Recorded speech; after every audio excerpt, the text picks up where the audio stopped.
Ассалаумағалейкум. Армысыздар ағайын. Міне бүгін сіздерді осындай бір ерекше парагенератормен таныстырғым келіп тұр. Бұл парагенератор кез келген отын түрімен жана береді.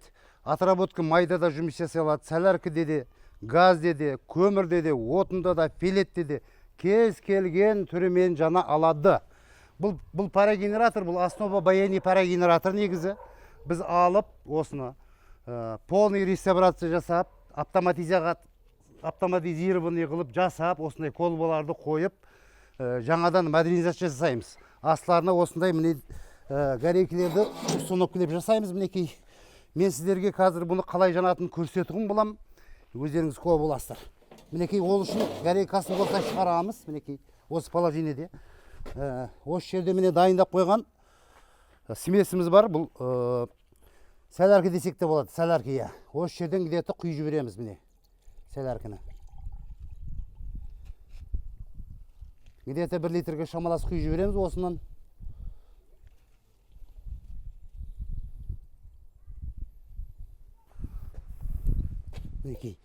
Бұл парагенератордың сағатына беретін мощность пары 300 литр сағатына пар беруге қауқар жетеді. Чистый пар береді. Енді бұл қалай жағатынын көрсететін болам. Ішіне солярканы жібердік. Енді осы жерден қазір оталдырамыз. Міне оталды. Кішкене газ береміз.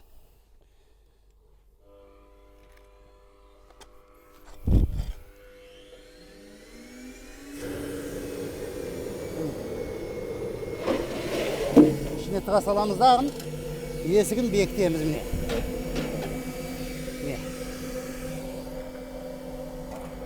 Осы жерде есігі ашып, оттың бағытын, жанысын көріп, үрігілілікке жасап отырғанға болады.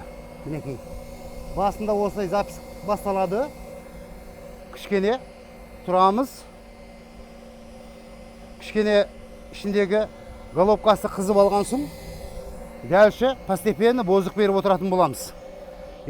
Ой дегені ана горелка басындағы темір, жарастойкі металл қыздырып аламыз. Қызып алған соң, мына жерден өзі специальный крайникпен самотек боп май барып тұрады. Барған майды барғандай жағып отыратын болады. Қазір жақтық, енді тағы да күшейтсек болады. Пока рабочий температураға шығарып алуымыз керек. Бұл горелканы рабочий температураға шығып алғасын, мына жерден самотек боп барып тұрған отработка майды ана жерге түскендей жағып отыратын болады горелканың ішіне. Мінекей. Пока жауып қоя берейік осылай.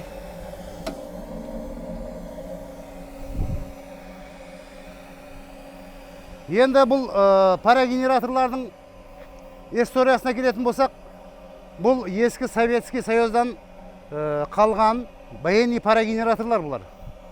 Бұлар жағылмаған, таптаза, просто баяншаста тұрып-тұрып специалиге шығып қалған. Біз аламыздағын осыны реставрация жасаймыз, модернизация жасаймыз, заманға сай қылып. Осындай жаңадан манометр, теплометрлерді қоямыз, сосын колбаларды қоямыз, автоматика орнатамыз, астыларына горелкілерді қоямыз. Төбесіндегі сбрасниктерді ауыстырамыз, полный. Мінекей. Қазір мінекей дайын күйі осы. Қосқанымызға кедетті 6-7 минут болды. Әнекей өздеріңіз куә болсаңдар. Ішінде 208 литр су тұр, рабочий отметкісі. Мінекей. Өте үлкен мощностьта жұмыс жасап тұр.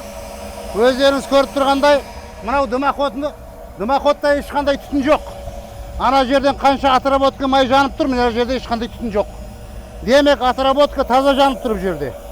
Как газ сияқты болып жанып тұр мінекей.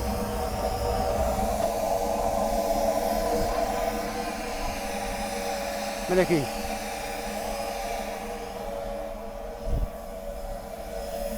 Енді қазір ішінде 208 литр қанша уақытта дайын болатын көрсететін боламыз осы жанысында.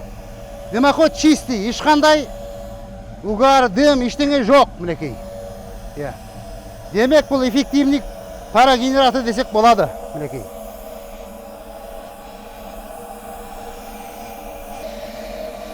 Мінекей, өздеріңіз көріп тұрғандай дайын болды. 4 атмосферадан өтіп жатыр. Температурасы 150-160-қа қарай кетіп қалды. Как только жанып бастағаннан бастап жарты сағат ішінде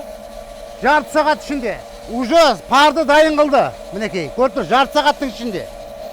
Бұл қазір мен ашып көрсететін боламын.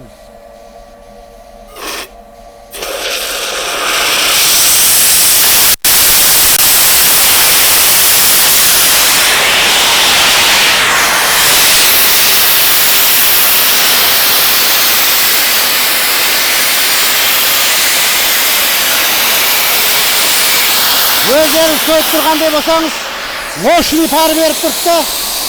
Мінекей. Бұның давлениесі 4 атмосферада.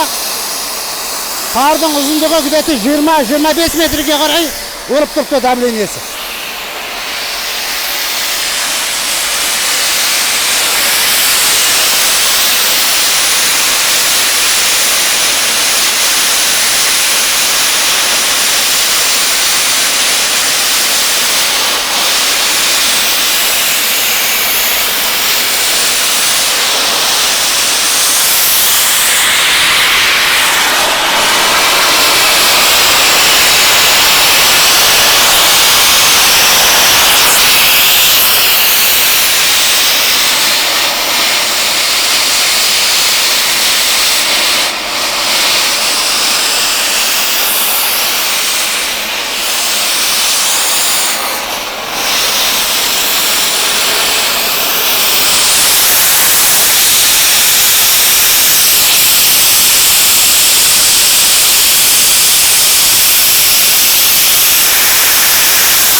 Мінекей, қақта осылай, мощный парогенератор алам дейтін адамдар болса, ешкіме шығып хабарласып, WhatsApp-ымызға сообщение қалдырсаңыз болады. Біз Алматы қаласынанбыз.